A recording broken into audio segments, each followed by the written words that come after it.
Next gen நேயர்கள் அனைவருக்கும் வணக்கம். நான் ஜோதிடர் தமிழரசன் பேசுகிறேன். இன்றைக்கி நம்ம இந்த பதிவில் பார்க்க போகிற தலைப்பு நம்ம எதை பற்றி பார்க்க போகிறோன்னா சனிப்பெயர்ச்சி பலன்கள். சனிப்பெயர்ச்சி பலன்கள் பற்றி தான் நம்ம இந்த வீடியோவில் பார்க்க போகிறோம். 12 ராசிக்காரங்களுக்கும் மேஷம் முதல் மீனம் வரைக்கும் எப்படி இருக்குன்னு நம்ம பார்க்கலாம். சரிங்களா?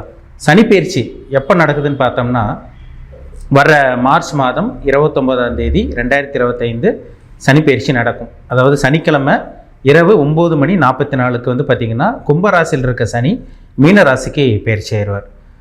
சனிங்கிறது வந்து பார்த்திங்கன்னா ஒரு முக்கியமான கிரகம். நவகிரகங்களே 9 கிரகங்களே ஒரு முக்கியமான கிரகம் சொல்லலாம். சனி பயிற்சி வந்தாலே ஒரு சில பேர்த்துக்கு வந்து பார்த்திங்கன்னா பயம் வந்துடும். பயமும் பதட்டம் இருக்கிறத பார்க்க முடியுது. என்ன காரணம்னா அவர் வந்து முதன்மையான நவகிரகங்களே பார்த்திங்கன்னா முதன்மையான பாவ கிரகம். பாவத்தை செய்யக்கூடிய கிரகம் சனி தான். தண்டனை கொடுக்கக்கூடிய கிரகம் சனி தான். துன்பத்தை கொடுக்கக்கூடிய கிரகம், பிரச்சனை கொடுக்கக்கூடிய கிரகம். இந்த மாதிரி சனியை பற்றி சொல்லிட்டு போயிட்டே இருக்கலாம். எல்லாத்துக்கும் சனி வந்து நல்லதும் பண்ணிடாது, எல்லாத்துக்கும் சனி வந்து கெட்டதும் பண்ணிடாது. அவங்கவுங்க ஜாதகத்தில் சனி இருக்கிற அமைப்பு பொறுத்து பலன்கள் கண்டிப்பாக மாறுபடும். இப்போ சனிப்பெயர்ச்சி நடக்க போகுது. வர மார்ச் மாதம் 29ஆம் தேதி சனிப்பெயர்ச்சி வரப்போகுது. கும்பராசியில் இருக்க சனி வந்து பார்த்திங்கன்னா மீன ராசிக்கு குருவோட வீட்டுக்கு பயிற்சியாக போகிறார். அப்போ குருவோட வீட்டுக்கு சனி போகிறது ஒரு நல்ல ஒரு அமைப்பு. அப்போ கெட்ட கிரகம், ஒரு இயற்கை பாவ கிரகம், கெட்ட கிரகம், ஒரு சுபரோட வீடு. ஒரு கெட்டவன் வந்து நல்லவனோட வீட்டுக்கு போனால் என்ன பண்ணுவார் எல்லாமே நம்ம பார்த்துருவோம் நம்ம இந்த பதிவில். சரிங்களா? ஏன்னா சனிங்கிறது வந்து பார்த்திங்கன்னா முதன்மையான பாவ கிரகம். அதாவது சஞ்சித கர்மம், பிராப்த கர்மம், கிரியமான கர்மம் சொல்லுவாங்க. இந்த கர்மாவை செயல்படுத்தக்கூடிய கிரகமே சனி தான். அதனால தான் சனியினால வந்து பார்த்திங்கன்னா கர்மகாரகன் சொல்கிறாங்க. கர்மகாரகன் சனின்னு சொல்லப்பட்டிருக்கு. இப்போ சனிங்கிறது வந்து பார்த்திங்கன்னா தொழில் கொடுக்குற கிரகம், ஆயில கொடுக்குற கிரகம் சனி தான். ஒருத்தர் வந்து பார்த்திங்கன்னா வேர்வையால் நல்லா உழைச்சி சம்பாதிக்கிற அமைப்பு இருந்துச்சுன்னா அவங்க ஜாதகத்தில் சனி இருக்கு, நல்ல பாசிட்டிவாக நல்ல ஒரு அமைப்பில் இருக்காங்கன்னு அர்த்தம். சனி வந்து பார்த்திங்கன்னா கெட்டது பண்ணக்கூடிய அமைப்பெல்லாம் சனி தான். ஒருத்தர் வந்து பார்த்திங்கன்னா தவறான வழிக்கு போகிறது, தவறான பாதைக்கு போகிறது, இந்த கஞ்சத்தனப்படுறது, அதே மாதிரி அடுத்தவங்களை பார்த்து பொறாமப்படுறது, வைத்தறிச்சல் படுவாங்க சொல்கிறாங்க பார்த்தீங்களா, எல்லாமே சனி தான். சனி நல்ல அமைப்பில் இருந்துச்சுன்னா சனி கண்டிப்பாக நல்லது பண்ணிட்டு போவார். சனி கெட்ட கிரகத்தோடு சேர்ந்து பாவ கிரகத்தோடு சேர்ந்து லக்னத்திலேயோ 7ஆம் இடத்துலையோ 12ஆம் இடத்துலையோ இந்த மாதிரி சில சிக்கலான ஒரு அமைப்புலலாம் இருந்துச்சுன்னா சனி கடுமையான கொடுமையான பலன்களை கொடுக்க முடியுது. அதில் கண்டிப்பாக பார்க்க முடியுது. அந்த மாதிரி விஷயங்கள்லாம் சனி அந்த அமைப்பில் கொடுக்கும். அதனால தான் ஒரு சில பேர்த்துக்கு சனி பயிற்சி வந்தாலே பயப்படுறாங்க. சனி வந்து நம்ம வாழ்க்கையை முடிச்சிருமோ, வாழ்க்கையை அவ்வளோதான், சனி நம்ம வாழ்க்கையை வேஸ்ட் பண்ணிடும், சனி நம்ம வாழ்க்கையை தொலைச்சுட்றோம், நம்ம வாழ்க்கையை முடிச்சுட்றனால ஒரு சில பேர் சொல்கிறாங்க. அதுக்கு என்ன காரணம்னா சனி பயிற்சினால ஒரு சில பேருக்கு பயம் வந்துடுது. ஏன்னா ஒரு கெட்ட கிரகம், ஒரு பாவ கிரகம், நம்பர் 1 பாவ கிரகம். இப்போ குரு வந்து எப்படி முதன்மையான சுப கிரகம் நம்ம சொல்கிறோமோ அதே மாதிரி தான் சனி முதன்மையான பாவ கிரகம். நம்ம 12 ராசிக்காரங்களுக்கும் இந்த வர இருக்கின்ற சனி பயிற்சி வர 29ஆம் தேதி மார்ச் மாதம் எப்படி இருக்குது, என்ன ஏதுன்னு நம்ம டீட்டெயிலாக தெளிவாக நம்ம பார்த்துடலாம். சனி வந்து பார்த்திங்கன்னா நல்லது பண்ண போகிறாரா, இல்லை கெட்டது பண்ண போகிறாரா, இல்லை சனி ஒரு சில பேரோட வாழ்க்கையை மாற்றி அமைக்காதா, இல்லை அவங்க லைஃப் வந்து அப்படியே தான் இருக்குமா, இல்லை மேலும் ஏதாவது பிரச்சனைகள், துன்பங்கள், கஷ்டங்கள், கண்டங்கள் இந்த மாதிரி விஷயங்கள் ஏதாவது வருமா, இல்லை வந்து பார்த்திங்கன்னா ஏதோ விபரீத ராஜயோகம், திடீர் அதிர்ஷ்டத்தை சனி கொடுப்பாரா, பெரும் பொருள் பணவரவு, தனவரவு, இல்லை வேலை மாற்றம், தொழில் மாற்றம், உத்தியோகம், வெளிநாட்டு பிரயாணம், இந்த மாதிரி விஷயங்கள் வச்சு வந்து நம்ம சனி பயிற்சி வச்சு நம்ம சொல்ல முடியும். சனி இருக்கிற இடத்த பொறுத்து. சரிங்களா? சனி வந்து பொதுவாகவே வந்து பார்த்திங்கன்னா உபஜய ஸ்தானத்தில் இருக்கிறது ஒரு நல்ல ஒரு அமைப்பு. பொதுவாகவே ஜென்ரலாக எல்லா ராசிக்கும் சரிங்க, 12 ராசிக்கும் சரி, சனி பொதுவாகவே வந்து பார்த்திங்கன்னா உபஜய ஸ்தானம் 3, 6, 10, 11. அது 10ஆம் இடத்தை விட 3, 6, 11ஆம் இடத்துல சனி வந்துட்டாலே ஒரு அற்புதமான ஒரு அமைப்புன்னு சொல்லிடலாம். என்ன காரணம்னா உபஜய ஸ்தானம். அந்த 3, 6, 11ஆம் இடத்துல சனி வந்துச்சுன்னா அந்த ராசிக்காரங்களுக்கு ஒரு மிகப்பெரிய அதிர்ஷ்டத்தையும் ஒரு மேன்மையான ஒரு வாழ்க்கையை கண்டிப்பாக ஏற்படுத்தி கொடுத்துருவாரு. அது எந்தெந்த ராசிக்குன்னு நம்ம ஒவ்வொரு வீடியோவை நம்ம தெளிவாக பார்த்துருவோம். சரிங்களா? மேஷராசி இப்போ நம்ம பார்க்க போகிற முதல் ராசி மேஷராசி நேயர்களுக்கு வர இருக்கின்ற சனி பயிற்சி நம்ம எப்படி இருக்குன்னு பார்க்கலாம். சரிங்களா? சனி மேஷராசிக்கு வந்து பார்த்திங்கன்னா சனி வந்து எங்கே இருக்கார்? இப்போது உங்கள் ராசிக்கு வந்து 11ஆம் இடமான லாபஸ்தானத்தில் இருக்கார். 11ஆம் இடமான லாபஸ்தானத்தில் இப்போ லாபசனின்னு சொல்லுவோம். இப்போ இந்த மார்ச் மாதம் வந்து பார்த்திங்கன்னா 12ஆம் இடமான விரயஸ்தானத்துக்கு வந்துடுவார். இப்போ மேஷராசி நேயர்களுக்கு உலகத்தில் இருக்க அத்தனை மேஷராசி நேயர்களுக்கும் 7.5 சனி ஆரம்பிக்க போகுது. இப்போ உங்கள் ராசிக்கு சனி யார்? உங்கள் ராசிக்கு வந்து தொழிலை கொடுக்குற கிரகம் சனி தான், லாபத்துக்கு கொடுக்குற கிரகம் சனி தான், வருமானத்துக்கு கொடுக்குற கிரகம் சனியாக தான் வருவார். அது 11ஆம் அதிபதி லாபஸ்தான அதிபதியாக வருவார். இப்போ ஒரு 12ஆம் இடமான விரயஸ்தானத்துக்கு போகிறார். அதனால் மேஷராசி நேயர்கள், நீங்கள் மேஷராசி நீங்கள் என்ன நட்சத்திரமாக இருந்தாலும் இருக்கட்டும், அஸ்வினி நட்சத்திரமாக இருந்தாலும் சரி, நீங்கள் பரணி நட்சத்திரமாக இருந்தாலும் சரி, அல்லது கார்த்திகை நட்சத்திரமாக இருந்தாலும் சரி, உங்களுக்கு இந்த காலகட்டத்தில் நிறைய பிரச்சனைகள் ஆரம்பிக்கும். ரொம்ப பெரிய பிரச்சனைன்னு சனி கொடுத்துட மாட்டார், சரிங்களா? ஆனால் பிரச்சனை இருக்கும். என்ன காரணம்னா 7.5 சனி. இப்போ 7.5 சனின்னு ஒரு அமைப்பு இருக்குல்ல, அந்த அமைப்பை வந்து சனி கண்டிப்பாக கொடுப்பார். அப்போ 10ஆம் அதிபதி 12ஆம் இடத்துக்கு போகிறார். 11ஆம் அதிபதி 12ஆம் இடத்துக்கு போகிறனால சொந்த தொழில் பண்ணிட்டு இருக்கவங்க, வியாபாரம் பண்ணிட்டு இருக்கவங்க, விவசாயம் பண்ணிட்டு இருக்கவங்க, பிஸ்னஸ் பண்ணிட்டு இருக்கவங்கெல்லாம் நீங்கள் வந்து ரொம்ப ரொம்ப எச்சரிக்கையாக இருக்கணுங்க. இதுக்கு பேர் வந்து விரைய சனின்னு சொல்லுவாங்க. விரைய சனின்னா வந்து பார்த்தீங்கன்னா பணம் வரும் கண்டிப்பாக. வந்து இந்த சனி பயிற்சி கண்டிப்பாக சனி 12ஆம் இடத்துக்கு வரனால கண்டிப்பாக பணத்தை கொடுக்க போடுறாரு, அதில் சந்தேகமே கிடையாது. கண்டிப்பாக பண வரவு, பொருள் வரவு இதெல்லாம் இருக்க தான் செய்யும். அதுக்கு தகுந்த உங்களுக்கு விரயமும் உங்களுக்கு இருக்கும். சார் நான் சம்பாதிக்கிறேங்க சார், ஆனால் வந்து பார்த்தீங்கன்னா கையில் ₹1 நிற்க மாட்டேங்க சொல்கிறாங்க பார்த்தீங்களா, அந்த மாதிரி ஒரு காலகட்டம் தாங்க இது. சம்பாதிப்பீங்க, சனி பணத்தை கொடுக்க போகிறாரு, பொருளை கொடுக்க போகிறாரு, எல்லாமே உங்களுக்கு இருக்கும்.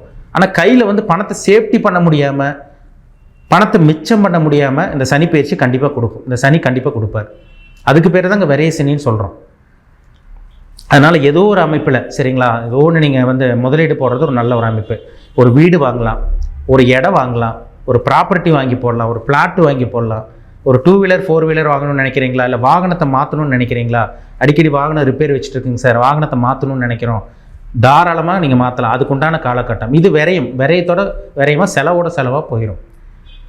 ஒரு சில பேர்லாம் பாருங்கள், பணத்தை அப்படியே வச்சுருப்பாங்க, அவங்களுக்கே செலவு பண்ண மாட்டாங்க, அடுத்தவங்களுக்கும் செலவு பண்ண மாட்டாங்க, குடும்ப உறுப்பினருக்கு செலவு பண்ண மாட்டாங்க, கஞ்சத்தனமாக இருப்பாங்க, பணத்தை சேஃப்டி பண்ணி வச்சுட்டே இருப்பாங்க. அவங்களுக்கு தேவையில்லாத பிரச்சனைகள், மருத்துவ செலவு, இந்த விபத்து, அறுவை சிகிச்சை, அந்த மாதிரி செலவு வந்து சனி வச்சிருவார். அதனால் முடிஞ்ச அளவுக்கு நீங்கள் வந்து தேவையில்லாத பாப விரயம் சனி பண்ணுற அளவுக்கு, தேவையில்லாத பாப விரயம் சனி பண்ணக்கூடாதுன்னா நீங்கள் சுப விரயமாக மாற்றிடுங்க, அவ்வளோதான்.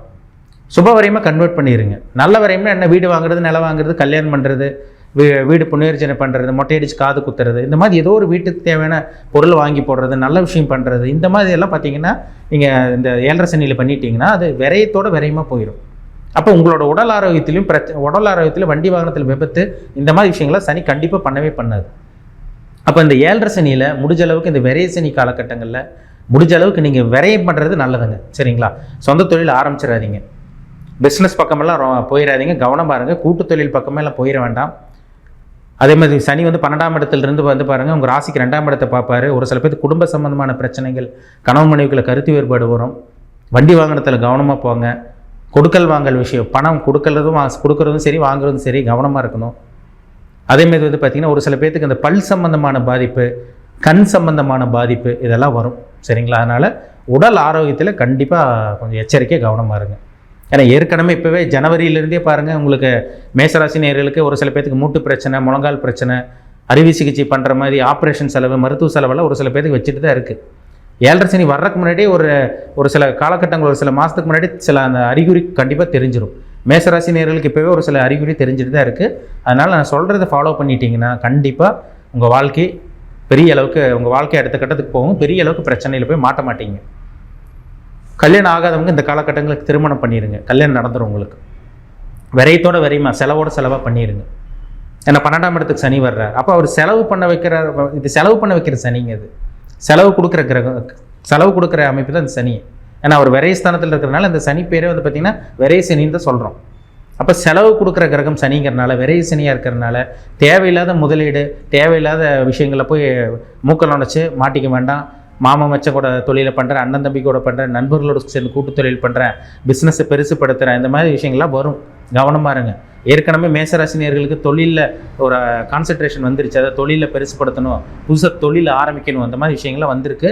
போய் ஏமாந்துட வேண்டாம், மாட்டிக்க வேண்டாம், சரிங்களா? ஏற்கனவே சொந்த தொழில் பண்ணிகிட்டு இருக்கவங்க முதலீடு போடுங்க, சொந்த தொழிலை விட்டுற வேண்டாம். ஏற்கனவே பண்ணிகிட்டு இருக்கவங்க அளவாக முதலீடு போட்டு சொந்த தொழிலை அப்படியே மெயின்டைன் பண்ணிக்கலாம், காப்பாற்றிக்கலாம். புதுசாக ஆரம்பிக்கிறவங்க யோசிச்சு பண்ணுங்கள். அது உங்கள் ஜாதகத்தில் 6ஆம் அதிபதி 8ஆம் அதிபதியெல்லாம் தசாபத்தி நடந்துட்டு இருந்தால் கண்டிப்பாக நீங்கள் சொந்த தொழில் பக்கமே போயிடக்கூடாது. தேவையில்லாத பிரச்சனைகள் கண்டிப்பாக சனி கொடுத்துருவார், சரிங்களா? அதனால் விரை சனியில் வந்து பார்த்திங்கன்னா பெரிய அளவுக்கு பிரச்சனையோ, கஷ்டங்களோ, கண்டங்களோ, துன்பங்களோ, சோதனைகளோ உங்களுக்கு இருக்காது. ஆனால் வந்து விரைத்து கொடுப்பார் அந்த சனி. ஜென்ம சனியில் தான் சில பிரச்சனைகள் வரும். ஆனால் அந்த விரை சனியில் கையில் இருக்க காசு வந்து பார்த்திங்கன்னா உங்களால் மிச்சம் பண்ண முடியாது. நான் உண்மையை சொல்லிடுறேன், இருக்கிறத நம்ம சொல்லி தான் ஆகணும், சரிங்களா? அதனால் கையில் இருக்க காசெல்லாம் மிச்சம் பண்ண முடியாமல் அதனால் வந்து தடுமாறதை உங்களால் பார்க்க முடியும். அதனால் வந்து பார்த்திங்கன்னா உங்களால் கையில் இருக்க காசு மிச்சம் பண்ண முடியாமல் சில செலவுகள் விரயங்கள் வரதான் செய்யும். அதுக்குண்டான வருமானத்தையும் சனி கொடுப்பார். சரிங்களா? பணம் வரும், கவலைப்படாதீங்க, பணம் வரும். அதுக்குண்டான கரெக்டாக அதுக்குண்டான செலவு உங்களுக்கு கண்டிப்பாக இருக்க தான் செய்யும். பார்த்து அளவாக செலவு பண்ணிக்கோங்க. உடல் ஆரோக்கியத்தில் கவனமாக இருங்க, எச்சரிக்கையாக இருங்க. அதேமாதிரி வந்து பார்த்திங்கன்னா நீங்கள் தியானம், யோகா, மெடிடேஷன், இறை வழிபாடு, இஷ்டதெய்வ வழிபாடு, குலதெய்வ வழிபாடு இதெல்லாம் பண்ணிக்கிறது ரொம்ப நல்லது. ட்ராவலிங்லலாம் கொஞ்சம் கவனமாக இருங்க.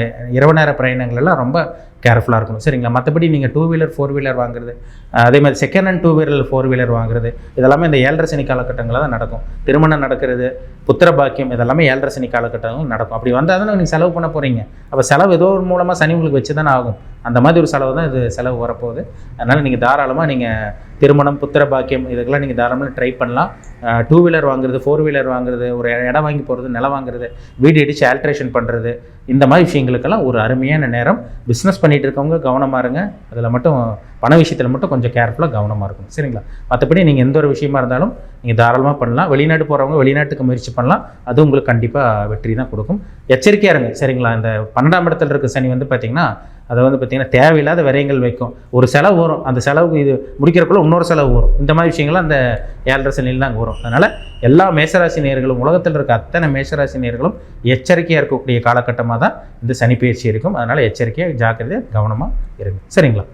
இந்த சேனல் ஃபஸ்ட் டைம் பார்க்குறவங்களா இருந்தீங்கன்னா நீங்கள் சப்ஸ்கிரைப் பண்ணிக்கோங்க, பெல் பட்டனை கிளிக் பண்ணிக்கோங்க, ஆல்ங்கிற ஆப்ஷன் இருக்கும், அதையும் செலக்ட் பண்ணிக்கோங்க. அப்போ தான் நாங்கள் போடுற எல்லா வீடியோஸுமே உங்களுக்கு நோட்டிஃபிகேஷன் வரும். மீண்டும் அடுத்த பதிவில் சந்திக்கும் வரை உங்களிடமிருந்து விடைபெறுவது உங்கள் ஜோதிடர் தமிழரசன். நன்றி, வணக்கம்.